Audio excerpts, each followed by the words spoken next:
Hi, everybody. My name is Michael Schmidt. I'm a librarian here at the Foothills Branch Library, and I'd like to welcome you all to our community health lecture for this month. Today's lecture is brought to you by Dr. Melinda Burnworth. We're happy to have her here. And just before we get started, I want to let you know that next month's lecture is a lecture on physical rehabilitation in pets with Dr. Shaver, and we're really excited about that one as well. And we're happy to have her next month. Just a couple of things to mention. We're recording this lecture today, and to meet the library's guidelines, we ask that you keep your video feature turned off during the lecture. And I'll be taking questions by chat. So during the course of the lecture, if you could send your questions to me using the chat feature in Zoom, and I'll keep track of them while Dr. Burnworth is lecturing. And when she's wrapping up, we'll go to a Q&A, and I'll ask her the questions that I've accumulated during the lecture. So that's how we're going to operate today. So let me turn the floor over to Dr. Burnworth with her lecture on rare diseases, not so rare after all. Thank you, Dr. Burnworth. Well, first off, Michael, thank you for that warm introduction, and thank you for the opportunity to share my pearls of wisdom about rare with our community here at Glendale. And on behalf of the university, I know this is one of our most exciting opportunities to be able to provide community outreach to those here in Glendale, right next to Midwestern University. So with that, I want to start my presentation, and I'm hoping that audio and internet is going to cooperate with us today. So hopefully when I start my presentation, let me know if you guys hear some music at the beginning. Let's try this. I don't know if other folks are hearing music, but I am not hearing music. Okay, well, that's okay. So everyone's seen the zebra slides though, correct?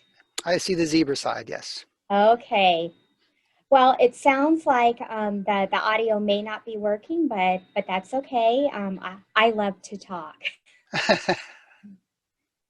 So first off, I wanted to share with you, my name is Dr. Mindy Burnworth.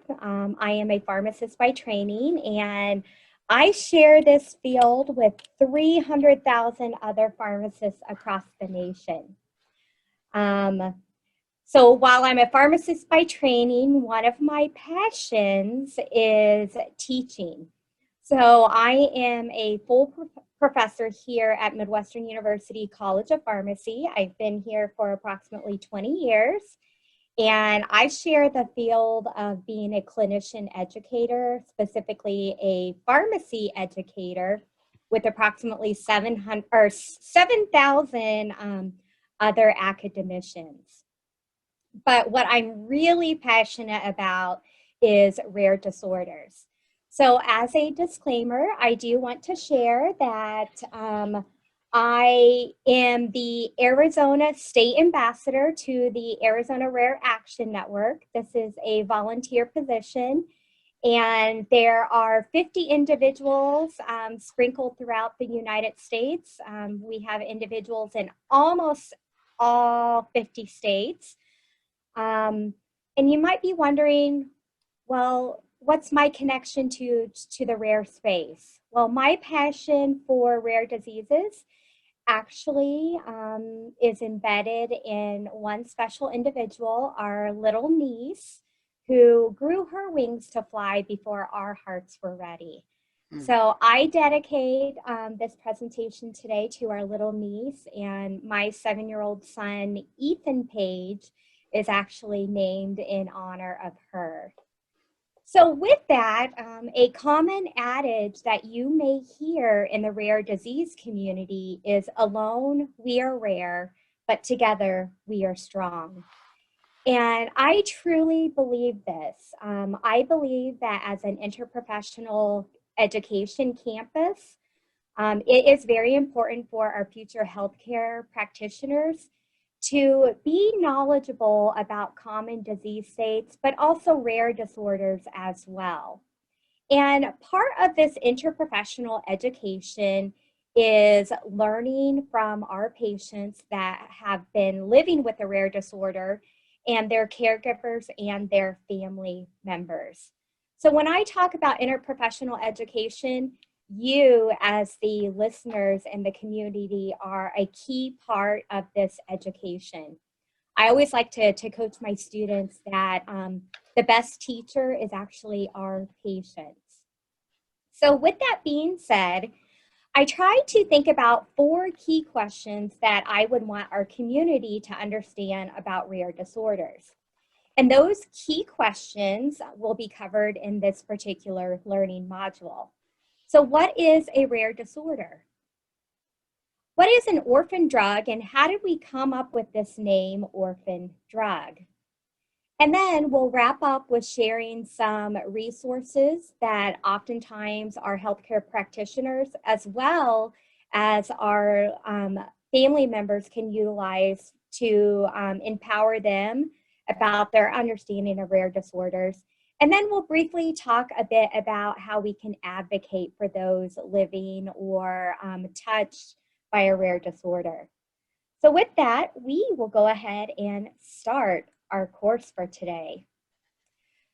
So through this learning module, we will be talking for about 45 minutes or so, but at the end of this 45-minute session, we will have a 15-minute question and answer, because I really believe that we need to hear from our community members as well. So you can watch the completion of this presentation by tracking the dot that will be moving across the bottom of the screen. And you'll see that we have 3 active learning scenarios. I'm hoping that internet's going to work for us today, but hopefully we're going to listen to an audio, watch a video, and also do some other discussion at the end.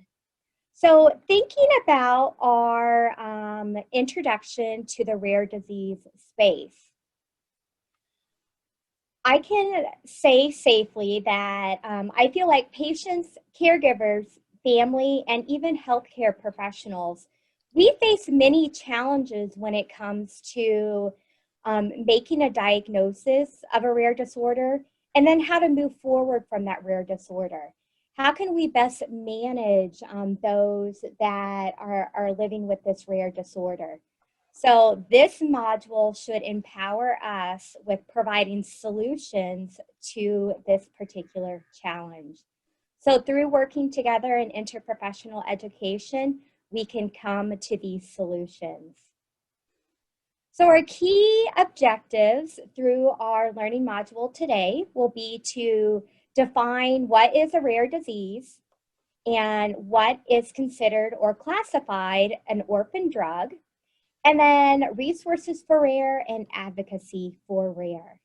Now, I see many of my rare disease community friends on the line, and I also see some new friends as well. So I'm eager to talk with you at the end of the presentation. So we will define and share some stats and facts about rare disorders, reflect on advocacy resources, and then bring it all home at the end. So what is a rare disorder? A rare disorder is defined as any disease, disorder, illness, or condition that affects less than 200,000 individuals in the United States. Depending upon where you are internationally, this definition, or less than 200,000 individuals, there may be a different numeric number, but here we recognize in the United States, anyone less than 200,000 individuals is classified as having a rare disorder. So 1 in 10 Americans actually has a rare disorder. So what does that look like worldwide? That means that 30 million people across the United States are affected by a rare disorder, whereby 350 million individuals across the world are affected by a rare disorder. So let's think about how many individuals are affected by a rare disorder here in Arizona. If 1 in 10 individuals are affected by a rare disorder, that would imply that approximately 700,000 individuals in Arizona is affected by a rare disorder. In fact, did you know that severe combined immunodeficiency, or SCID or SCID, it's actually more prevalent right here in Arizona, especially on the reservation with our Native Americans. In 2017, the issue about newborn screening for this rare disorder, severe combined immunodeficiency, was brought forward at the Arizona State Capitol. And during their visit of little 3-year-old Joy Little Sunday with her friend Ava George, they were able to share with Governor Ducey and our legislators the need for including in the newborn screening panel here in Arizona for this rare disorder. In fact, in 2017, this was actually added to the Arizona newborn screening panel. So that's exciting advocacy news right here locally in the state of Arizona.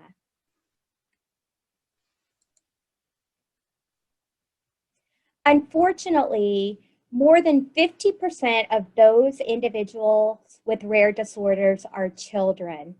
And we saw that previously with the severe combined immunodeficiency disorder. Many rare disorders are considered life-shortening. In fact, many children will only celebrate 4 birthdays. This may be the case with individuals that are affected by Kawasaki's disease. Kawasaki disease is in fact a rare disorder, and it occurs more often in people of Asian or Pacific Island descent. Kawasaki's disease can be manifested as a body-wide rash and neurological signs and symptoms. And this particular rare disorder is a disorder that the Asian Pacific Alliance of Rare Diseases organizations does advocate for increased awareness of. And that's because there's a common medication, aspirin, that can actually be utilized for the treatment of Kawasaki's disease.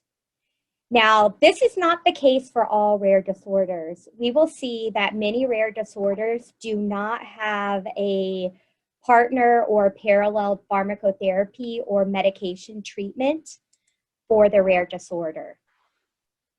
There are over 7,000 rare disorders out there.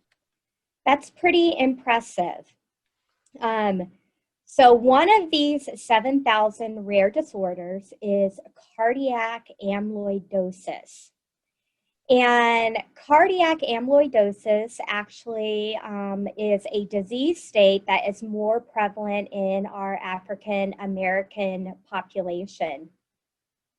In fact, right here in Arizona, there is a specialty physician group that actually cares for African American or Black individuals that are affected by cardiac amyloidosis.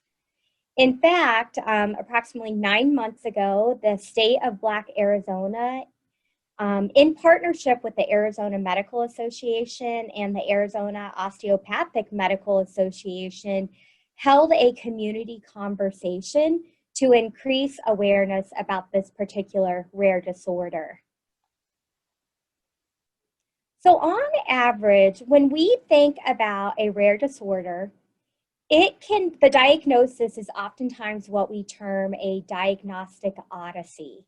It can take up to 8 years to make a definitive diagnosis of a rare disorder. And along the way, there's at least 3 misdiagnoses, warranting 7 to up to 10 specialty visits just to get that one diagnosis of a zebra or a rare disorder. Now I'm going to pose a question now and hold tight with the answer because you can share that during the discussion. When we think about rare disorders, why is our little mascot, Zippy the zebra, the mascot for rare disorders? I know some of my friends, old and new out there, probably know this. So hold tight and we'll come to that at the end of the presentation. So we're looking for that one definitive diagnosis of a rare disorder. And oftentimes this diagnosis can actually be embedded in our family history. In fact, 80% of rare disorders are genetic in nature.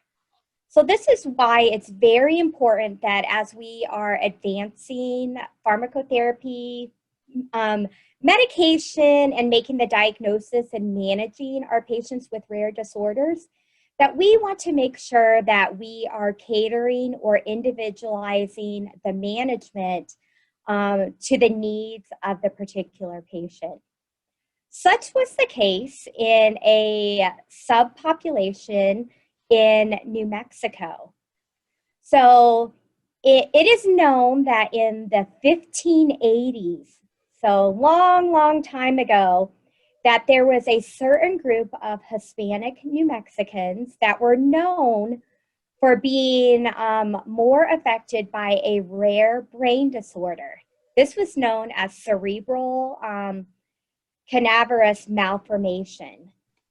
This particular disorder was known for causing underlying seizure activity and altered mental status or unable to have intellectual conversations. So the representatives and the legislature in New Mexico, through partnership with the National Alliance for Hispanic Health, have worked together to increase awareness about this particular rare disorder and also encourage more research for this particular rare disorder. So once a diagnosis is made, is there medication that can effectively treat a particular rare disorder? Well, unfortunately, nearly 95% of rare disorders have no cure and unfortunately no medication that is known to treat this particular disorder. Thus, there's a limited number of medications that are available, and they're only there for the treatment of a few hundred rare disorders. Many times, healthcare professionals are forced into using more common medications for the off-label indication to help treat the signs and symptoms of a rare disorder. So many of you are probably familiar with the FDA or the Food and Drug Administration. The FDA does approve medications that have been studied for particular disease states, but many times because there's such a small patient population affected by rare disorders, there are not sufficient clinical studies that would guide healthcare provider recommendations to use a particular medication for an individual with a rare disorder. But hopefully through our awareness and advocacy efforts today, we'll be able to change that statistic.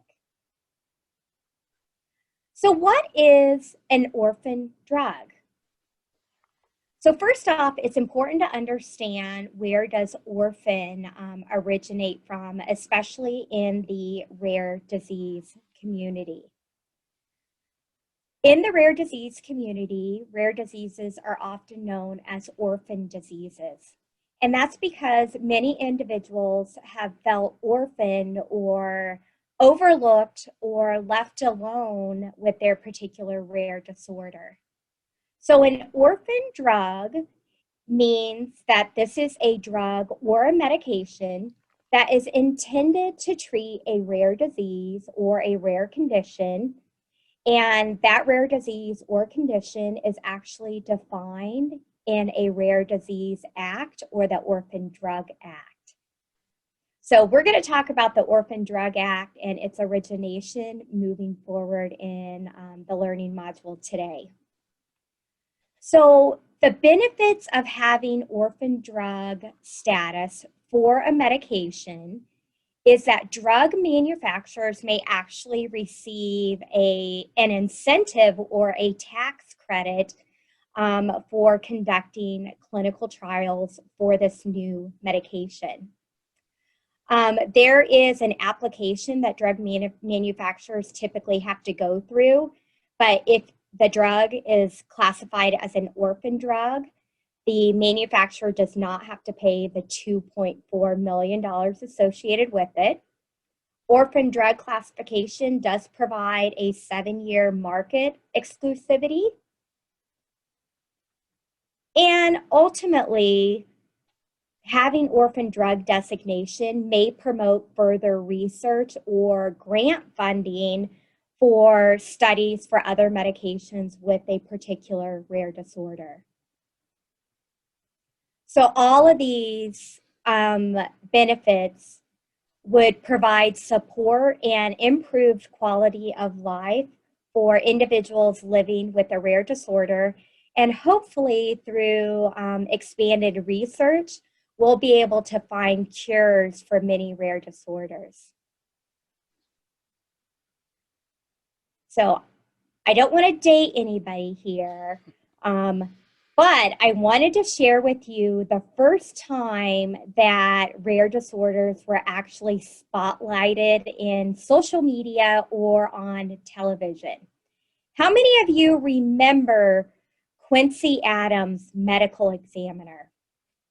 So this was a medical show, much like the current day ER or Scrubs, that featured the lives of physicians. And this was in the 80s that this was a popular television series. And it just so happened that one of the main actors in this Quincy Medical Examiner TV show was affected by a rare disorder. One of his family members was affected by a rare disorder.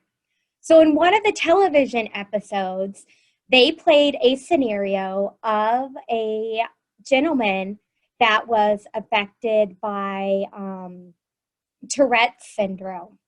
And this television show, or I guess the one episode in the series, was called Seldom Silent, Never Heard. So for those of you that are unfamiliar with Tourette's syndrome, oftentimes there are uncontrollable voice outbursts with the individuals. And it just so happened with this particular individual that he was an amazing piano player. And during the piano session, he would add to the music by having these unregulated outbursts, either screaming or saying particular words. So all of this leads up to kind of a shift in the advocacy and support history in the rare disease community. There were actually 2 episodes that were dedicated to rare disease patients in this particular television series. And it was with the second airing of the episode that Congress got wind of what was going on for the need for research in the rare disease community. So this led to the development of the 1980 Pre-Orphan-Drug Act. And I do want to point out that prior to 1980, there were only 10 new medications that were dedicated to the rare disease community. However, in 1983, this all changed. And that was when President then Ronald Reagan signed into law the Orphan-Drug Act. And interesting history, the National Organization for Rare Disorders, or NORD, was founded in 1983 as well. My advocacy hero and the lady featured in the center of the screen is Abby Myers. Abby Myers was a mother of a young man with Tourette's syndrome. And it was her collaboration with that television series and reaching out to the legislators that helped approve the 1983 Orphan-Drug Act. In fact, in 1983, the first orphan drug was approved, and that is featured here on the far right-hand side of the screen. It's a medication called panhematin, and it is utilized for the treatment of a rare disorder called porphyria. So in addition to those 3 accomplishments that we saw in 1983, there have been some other advancements. In 2002, a Rare Diseases Act was signed into law. FDA also developed a new arm in their Food and Drug Administration that is focused entirely on rare disease research. And then finally, in 2017, we needed a bit of updating of the Orphan-Drug Act. So there was the Orphan-Drug Modernization Plan that was approved in 2017. So I wanted to share with our community an insight into the healthcare provider training and knowledge regarding rare disorders.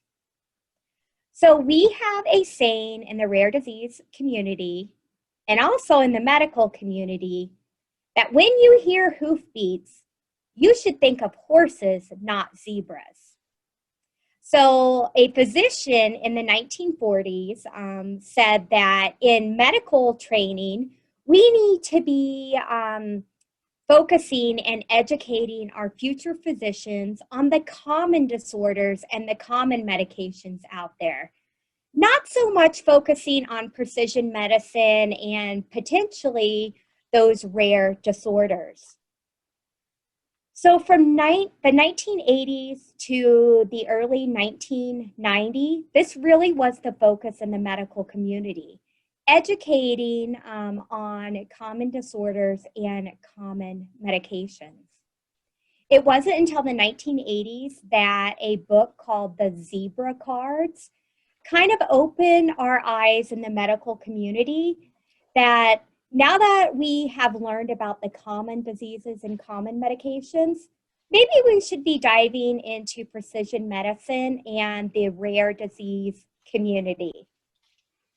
So in 2014, another physician that was associated with the National Institutes of Health published this amazing book called Rare Diseases and Orphan Drugs. And in this particular book, the physician touts that the key to understanding and treating common diseases actually has its origin in understanding rare diseases and orphan drugs. So there really was a shift in the thinking with the medical community when this new publication came out. So fast forward 2015 to current day. Now you may see the colorful zebra, saying that we are all zebras. And basically this image challenges the thinking from the 1940s that you really shouldn't be saying when you hear hoofbeats, think of horses, not zebras. Now that there's precision medicine, we should embrace the zebra and focus our diagnostic and our treatment efforts in the rare disease community. So as we follow the zebra footsteps into current day, we do see that there's been a shift both in the medical education and research and advocacy support in the rare disease community. So I wanted to pull this all together and branch the resources that we have in the medical community to those resources that we have for our community members, both for those individuals that may have a diagnosed or undiagnosed rare disorder, for their family members and their caregivers. And these resources actually span worldwide. We'll talk a little bit about NORD, GARD, or the National Institutes of Health, Global Genes. International, we'll talk about the Canadian Organization for Rare Disorders, the European Organization, and then finally Orphan-Net. So let's focus on our neighbors from the north, Canada, or the Canadian Organization for Rare Disorders. At the very bottom of the screen, you will notice that there is the electronic link to this particular website. For those of you that would like to get more information about each of these organizations, I do encourage you to bookmark these on your personal electronic device. CORD is Canada's national network for organizations, and they represent all those living with rare disorders. I feel like CORD is very strong in helping to advocate and advance research and legislation as related to rare disorders. Eurotas, or Rare Diseases Europe, is near and dear to my heart because this was the organization that founded the first Rare Disease Day ever. So we are in the month of February. And many of you know that the month of February is the rarest month of the year, right? It's the shortest month that only has 28 days, and every fourth year it's leap year and it has 29 days. So isn't it appropriate to recognize February 28th or the last day of February as Rare Disease Day, or the rarest day of the year? So now many nations worldwide recognize Rare Disease Day. In fact, Arizona, Governor Ducey has signed a proclamation declaring February 28th of every year as Rare Disease Day right here in Arizona. Another feature that I really enjoy about Eurotas is they have a Facebook-like component called Rare Connect. And on here, you can actually connect with individuals that have a similar rare disorder across the world. The National Institutes of Health, which is funded by the U.S. Department of Health and Human Services, and the Genetic and Rare Diseases Information Center, or GARD, as we call for short, does have information about particular rare disorders. However, I do feel like the GARD language is a little bit more geared towards healthcare professionals, but it may point patients of rare and their family members to relevant research that is being conducted currently. Global Genes is another organization, and the name Global Genes actually originates in the fact that 80% of rare disorders are genetic in nature. So Global Genes is all about connecting, empowering, and inspiring individuals that have been affected by rare disorders.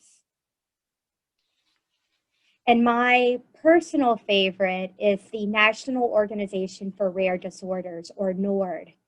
The founder of NORD, Abby Myers, was the individual that really did help advance the Orphan-Drug Act and really was able to influence change right here in the United States in the rare disease community and advancing orphan drugs as well. So there are many features on NORD. They have a rare disease database that now actually has over 1,400 disease states listed in there. And it's in alphabetical order, and it puts into a community or lay language perspective. It shares about the diagnosis of an individual rare disorder, how to treat it, and support groups as well. And then also NORD supports Rare Disease Day in the 50 states right here in the United States. So the final resource that I wanted to empower our community with is an organization called Orphan-Net. And the main advantage of this particular resource is they have an app that can be downloaded to your iPhone or your Droid devices.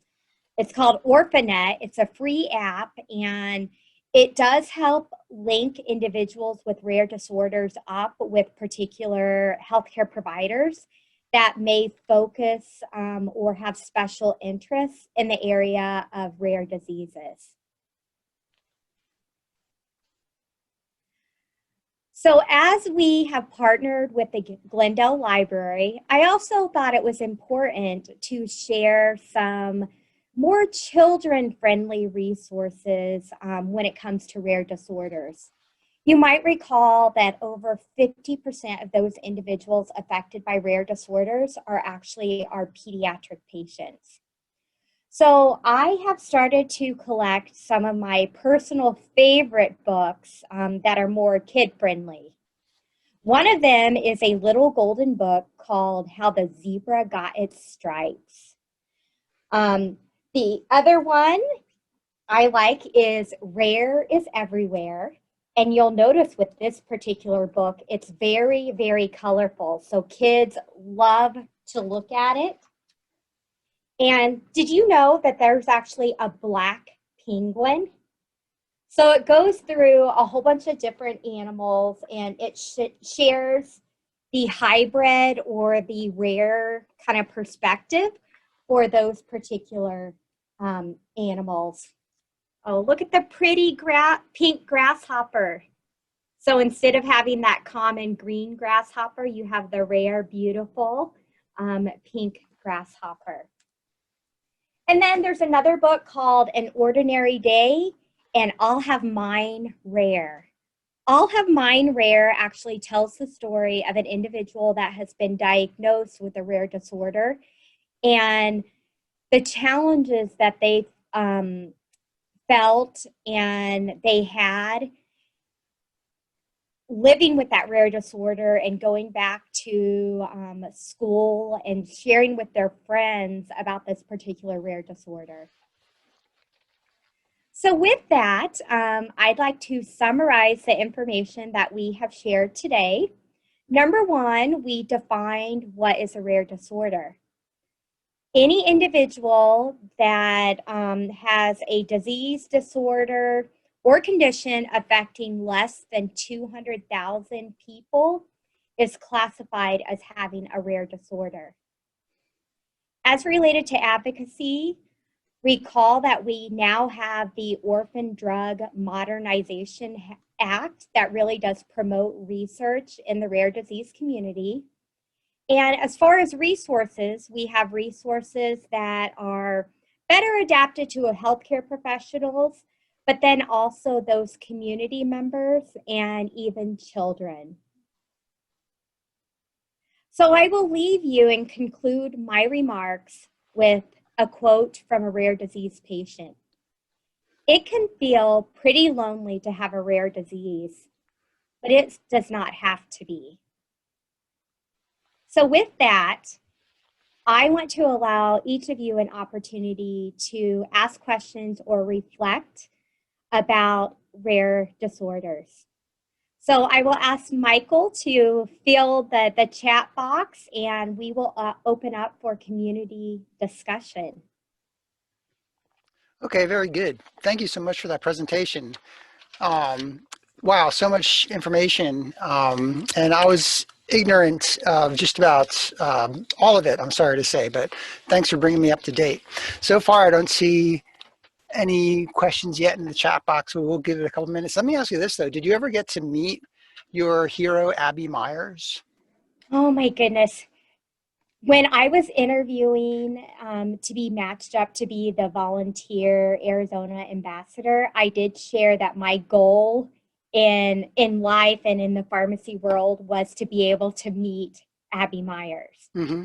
And I have been able to read her book. She actually published a book, Orphan-Drug's Global Crusade. And she signed it, autographed it for me, but I haven't met her in person yet. Oh, okay. So yes, that's on my bucket list. But having a signed autograph is almost as good, right? Yeah, that's great. And what a cool book to have in your collection. And Yes. of course, being a librarian, I like how you um, kind of have this book connection to the books for children about being rare and being different. And now you have that book as well. So I'm glad you brought up Quincy too, because that made me recommend that show. I used to like to watch it when I was younger, and that's interesting about Jack Klugman and his brother. If you do a Dr. Google search, you can actually find the episode and you can listen to it. Oh, okay. Well, I'll have maybe. to share all these fun links with you so you can share them with the participants. Oh, yeah, that sounds fantastic. So with the one of the things that the Orphan-Drug Act did, I didn't know anything about that, but it seems like an act whose time had come back then, and I'm really glad we have it now. But there's you said a $2.4 million application fee that drug companies could have waived. What is the application fee? Can you talk about that a little bit? Because that just seems like I don't know, staggering amount of money. Is that like a typical application fee that a drug company needs to come up with to bring a new drug forward, or what is that? Yes, so and I'm going to go, well, I was hoping I could quickly go back to that particular slide, but yes, anytime that a drug manufacturer proposes potentially a new medication, they have to secure research funding and put forward an application that estimates the cost that it would take to make the medication, and then the treatment and management with a particular disease state. Mm-hmm. So part of that application fee is kind of embedded in the research world, but there's definitely incentives. Basically, what was happening before the Orphan-Drug Act is many drug manufacturers, their thought was, right or wrong, that because there was such a small population of individuals affected by rare diseases, when they brought the drug to market, their profits, unfortunately, would not be at maximum capacity. Sure. And so now that we have those different incentives to investing research and focusing on the rare community, we've actually seen an increase. Prior to 1980, there were only 10 orphan drugs. At present, there's almost 400 medications that have Wow, orphan drug status. that's So really it's great. definitely been beneficial. Sure.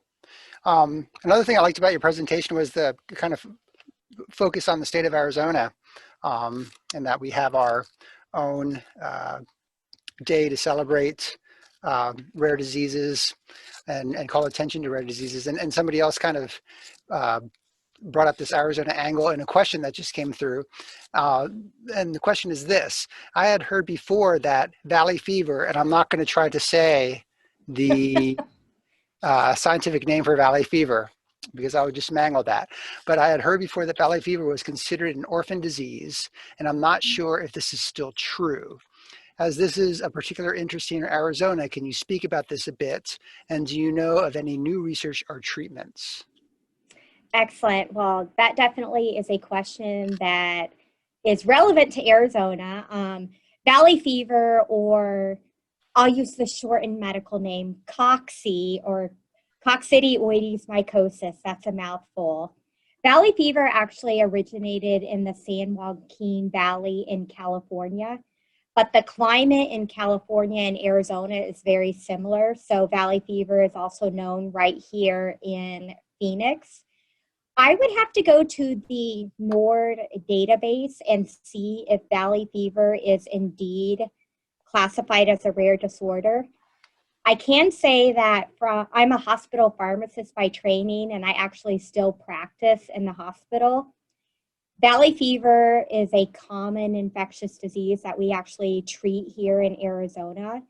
And other than the standard of care, fluconazole, or the antifungal, kind of an antibiotic medication that we use to treat it, that has been so effective that we haven't had to look, if you will, for any new medications to treat it. Okay. Okay, that's Thank interesting. you for that question. Oh, you bet.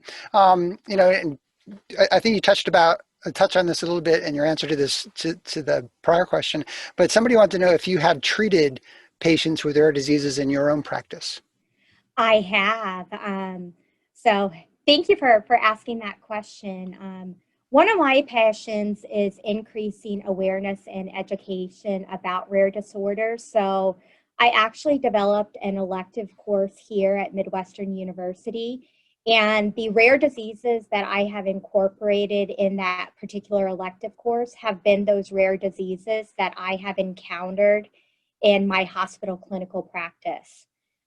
So some examples of those include porphyria, methemoglobinemia, glucose 6-phosphate dehydrogenase deficiency. And through my work with the rare community, I am learning more and more about immunodeficiency rare disorders, Batten disease, Pitt-Hopkins. Like, I feel like my library and my knowledge about rare disorders has increased because of the community sharing about their daily lives with rare disorders. Okay, great. I have another question. This has to do with maybe healthcare costs having to do with rare disease. This question is from a healthcare provider standpoint, what resources are available and how can we best support our patients who have rare diseases whose treatments and medications are incredibly expensive? And the person who wrote the question is thinking about big pharma people who hiked up prices on life-saving drugs for profit. And they want to know if there are organizations that can help subsidize these drugs if insurance companies won't pay for them or if the co-insurance is too high. Excellent. So thank you to that individual that was able to pose that very honest reflection about inflation of drug pricing. I know that definitely has been a very sensitive topic for both individuals affected by the drug pricing and then also their healthcare providers. So I can share that here in the state of Arizona, there are several legislative initiatives, one of them being step therapy, where we recognize the drug inflation and the challenges individuals are facing with getting these life-saving medications, and a bill on step therapy that makes it a little bit more streamlined or straightforward for patients to qualify for those life-saving medications just passed in the Senate, and it now has to go to the House, and then hopefully it will go to Governor Ducey's desk. But what I would encourage individuals that are facing that right now, if they have a like an assigned healthcare advocate or insurance advocate, they could always reach out to that individual. Sometimes it's beneficial to have their healthcare provider escalate the prior authorization. So typically from like an insurance perspective, medications are filtered through insurance through a tier system. So if you run into a roadblock with tier 1, you can ask to escalate it to tier 2 or tier 3. and you may get a different response. Sometimes, despite the tiers, the individuals may run into roadblocks. Okay, it's interesting. I'm not sure I really understand that tier system. So basically, think of it as a chain of command. Uh-huh. I could ask my brother, could I be able to go ahead and purchase this, but then maybe in order to get the funds to do that, you have to go to your parent. Okay. And then maybe the parents don't have the funding, and so they have to go to their grandparents. Got it. So Okay. it's almost like a chain of command Got it. system. Okay. Thanks for that Sure. that way of explaining. I appreciate that. Okay. I don't see any other questions. Are there any more questions out there from participants today for Dr. Burnworth on rare disease and orphan drugs? Oh, okay, here's one that came in.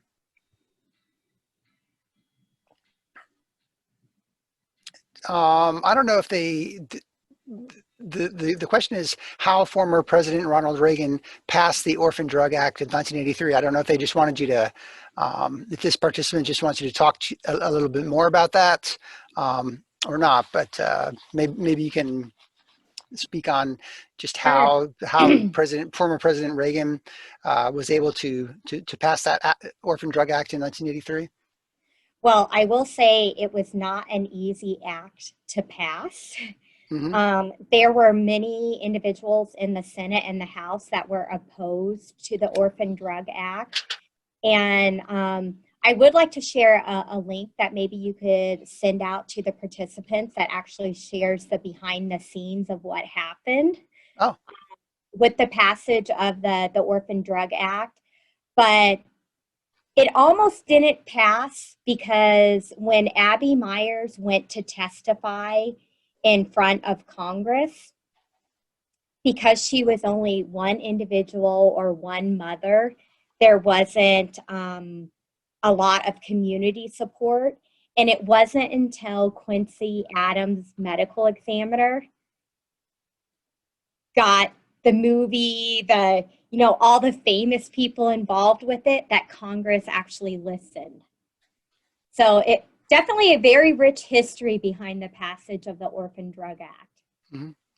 Well, yeah, that would be interesting to read more about. I think that kind of the behind the scenes stories to the passage of legislation is often interesting. And it I sounds like agree. it sounds like this is as well. So if there's a different resource that we can make available to people that tuned in today, that would be great. Okay. Any other questions for Dr. Burnworth? Going once, going twice, and going 3 times. So I don't see any other questions today for you. But I sure would like to thank you for this very informative talk. You asked about the, one more question.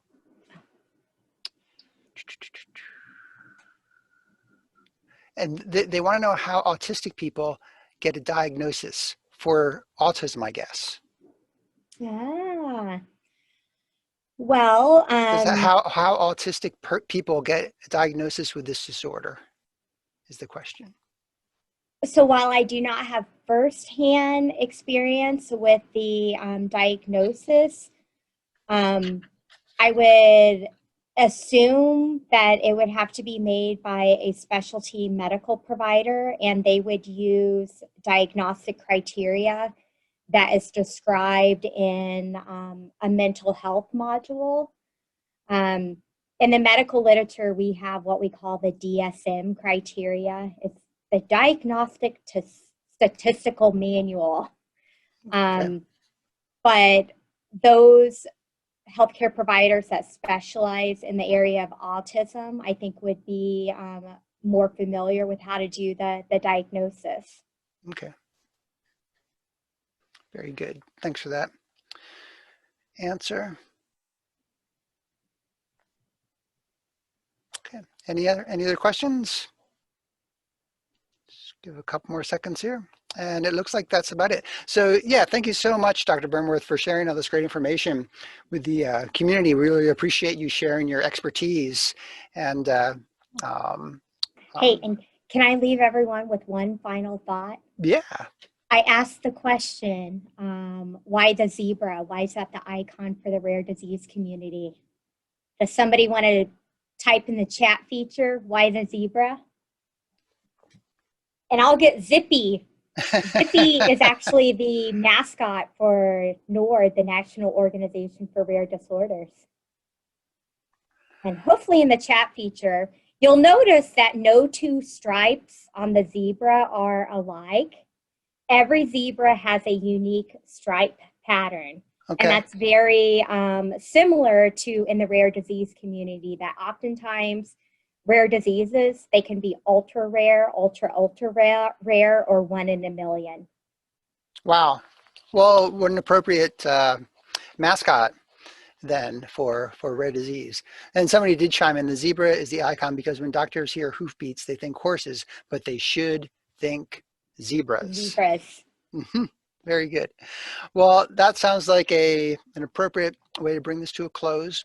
So thank you everybody who joined us today for the presentation on rare diseases. Thank you again, Dr. Burnworth. I just want to mention one more time that next month's community health lecture is on physical rehabilitation in pets. So you want to register for that one and Zoom and join us on Zoom for that presentation. That's going to be March 16th with Dr. Shaver. Thank you again, Dr. Burnworth, for this excellent presentation, and thank you all to everybody who chimed in and participated through the chat feature. And we will see you next month. Thanks again. Okay. Bye, everybody. Maybe someone will have a pet zebra. Maybe somebody will have a pet zebra. Bye now.